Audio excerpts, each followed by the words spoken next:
Sir ये इसमें मुझे बताएं, ये बानी पीटीआई कहते हैं मुझे जेल में रखें बाकी सबको छोड़ दें। अच्छा, दूसरी तरफ इनका जो शेर अफजल मरवत हैं, उनका एक स्टेटमेंट मैं सुन रहा था, वो ये कह रहे हैं कि बानी पीटीआई जेल में आसिफ अली जरदारी के 11 साल के रिकॉर्ड तोड़ देंगे। तो सर हम और आप हंस रहे हैं सर, हम और आप जो हैं, हम और आप ये समझते थे कि हम और आप ये सर हम और सुन के ना बानी चेयरमैन बानी तहरीक इंसाफ ने मन पक्की गालियां निकाली थी अंदर। तो ये है कौन सर? शेर अफजल मरवत कौन है सर? ये है कौन? ये पीटीआई का आदमी है या कहीं और का आदमी है?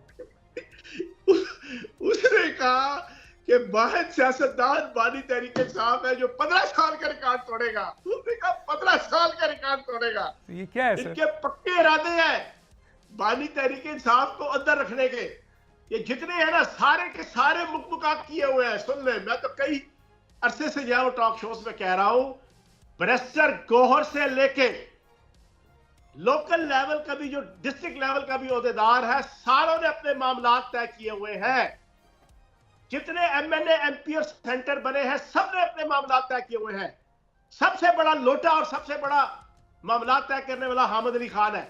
सुन ले, जो अभी ताजा ताजा जनाब आपके बन गए हैं, ताजा ताजा जितने सेंटर बने हैं, फैसल जावेद खान सबसे बड़ा लोटा, सारी डील की हुई है सबने। जिस एमएनए एमपी सेनेटर वजीर आला का आप नाम लेंगे पीटीआई के, जनाबे वाला हर किसी ने अपने सारे मामला तय किए हुए हैं। गोटी फिट है बस, और आवाम को बेवकूफ बनाया हुआ है। और बाकी जो अंदर बैठा हुआ बेचारा बानी चेयरमैन, उसने पूरी कौम को बेवकूफ बनाया हुआ था। उसको उनके लोगों ने बेवकूफ बना के उसका नाम बेचा है। बेच के करोड़ों रुपए लोग कमा रहे हैं, वीलॉग करके, यूट्यूब के जरिए से, मोनेटाइजेशन के जरिए से मेमोरियां ले ली, एमपीए बन गया, एमएनए बन गया, वजीर बन गए, वजीर आला बन गए। ये शेर अफजल मरवत कौन है? उनको तो इमरान खान ने, मुझे नहीं पता यार, इमरान खान ने उनको शेर अफजल, सर आप बाखबर लोग हैं, पैदावार है सर आप बाखबर हैं। इमरान खान ने उसको पब्लिक अकाउंट्स कमेटी का चेयरमैन बना दिया सर। और वो ये कह रहा है कि इमरान खान 11 साल का रिकॉर्ड आसिफ अली जरदारी का तोड़ देगा। 15 साल। तो फिर सर ये क्या है सर? ये कौन है सर? ये किसका आदमी है सर?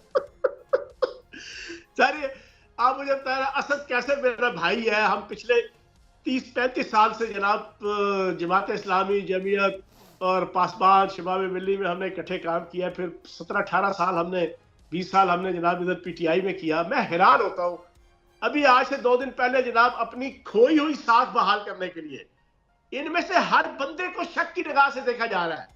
पीटीआई का हर कारकुन जनाब सोशल मीडिया पे इनको गालियां दे रहा है, हर लीडर को। अब वो क्या है, अब वो लीडर जितने हैं ना, अपनी खोई हुई साख बहाल करने के लिए एक फेक और सोकार्ड तरीके से एग्रेसिवनेस दिखाने की कोशिश करते हैं मीडिया में और इलेक्ट्रॉनिक मीडिया में, बढ़के मार के, रियासत के खिलाफ, फौज के खिलाफ, वफाकी हुकूमत के खिलाफ, अदारों के खिलाफ। फेक, अंदर से सारी चीजें सबको पता है कि सारे इस तरह है, लेकिन वो अजीब बेढंगी बेतुकी किस्म की हरकत करके।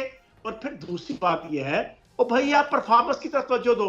केपीके के अंदर आपने अभी तक क्या परफॉर्मेंस दी? सब्सक्राइब करें और बेल दबाएं ताकि कोई खबर रह न जाए।